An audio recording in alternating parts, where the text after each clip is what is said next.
তো বন্ধুরা, আজ আমরা চলে এসেছি একটি ভাইরাল স্পটে। দেখতেই পাচ্ছেন বন্ধুরা, কত সুন্দর একটি বাংলো। এটি ম্যাডামের বাংলো বলে পরিচিত। আমরা আজ প্রথম এসেছি। আমরা মূলত যাচ্ছিলাম 58 গেটের দিকে।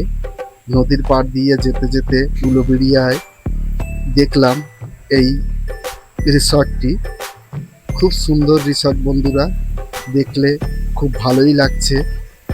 মনোরম দৃশ্য, একদম প্রকৃতির ভিতরে। আমরাও দেখে দাঁড়িয়ে গেলাম, নিজেদের মতো ফটো করে নিলাম। সামনে দেখলাম একটি নদীর পাড়েতে ভালো পার্ক তৈরি করা আছে। পার্কটি এই রিসর্টেরই।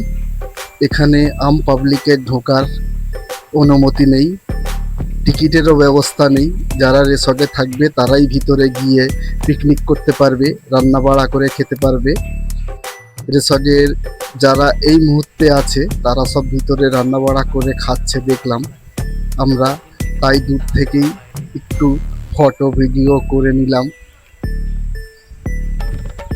ওদিকটা দারুণ মনোরম দৃশ্য বন্ধুরা, দেখতেই পাচ্ছেন কত পরিপাটি করে সাজানো আছে।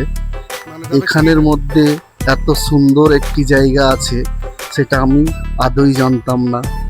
আজ প্রথম দেখলাম, আপনাদের সাথে শেয়ার করছি। আপনারা কে কে এই জায়গায় এসেছিলেন আমাকে কমেন্ট করে জানাবেন। আমি এই প্রথমবারে এসেছি। রিসর্ট মালিকের সাথে কথা বলে একটু দেখব কীরকম কি পজিশন আছে, কীরকম ভাড়া। অনেক কটাই ফ্যামিলি দেখলাম ভিতরে রয়েছে,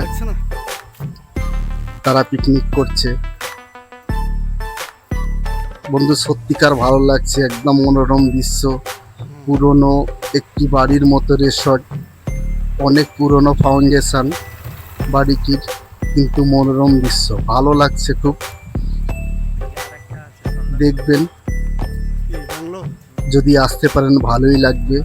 আমরাও রিসর্টের মালিকের সাথে বিশদ কথা বলে বাকি জিনিসটা আপনাদের কাছে জানিয়ে দেব। কিন্তু সবথেকে মনোরম হচ্ছে নদীর পাড়টা, দারুণ মনোরমভাবে সাজানো আছে। দেখলে আপনাদের ভালোই লাগবেন, আশা করি আপনারা